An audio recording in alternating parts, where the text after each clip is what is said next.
Good morning সবাইকে। দোকানের কাজ শুরু করতে না করতেই মহাকালের আগমন, যেন ওকে খাওয়াতে বলছে। কাজ সাইডে রেখে ওকে আগে খাওয়ালাম। তারপর ধূসার আমি চলে গেলাম বাস স্ট্যান্ডে দোকানের কাজে। এই দাদুটা দেখলাম ঘুরে ঘুরে টিকিট বিক্রি করছে। ডাক দিয়ে দূর সেট টিকিট নিলাম। মাঝে মাঝে লাক ট্রাই করতে হয়। আমাদের কাজ এরকমই, সব কিছুর প্রুফ রাখতে হয়। তাই ধূস ড্রাইভারের সাথে সেলফি নিচ্ছে। আসার সময় দেখি রাস্তার পাশে এরকম অ্যাকোরিয়াম টাইপের জার বিক্রি হচ্ছে। ধূসের বউকে ভিডিও কলে দেখাচ্ছিল লাগবে নাকি। দুপুরে রাধাদার আমি যাচ্ছিলাম আশ্রমে। হারাধনদার বাড়ির সামনে বাইক রেখে শর্টকাট যাওয়ার জন্য এই বাসের ব্রিজ দিয়ে যাচ্ছিলাম দুজনে।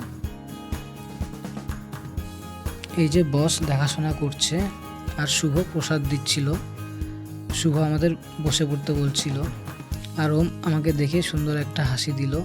ওমও প্রসাদ দিচ্ছিল। এদিকে চলছে একের পর এক খিচুড়ি রান্না। রাধা আর আমি দুজনে খেয়ে নিলাম। আজকের ব্লগটা এখানেই শেষ করলাম। ভালো লাগলে লাইক শেয়ার কমেন্ট করো। থ্যাংক ইউ সবাইকে।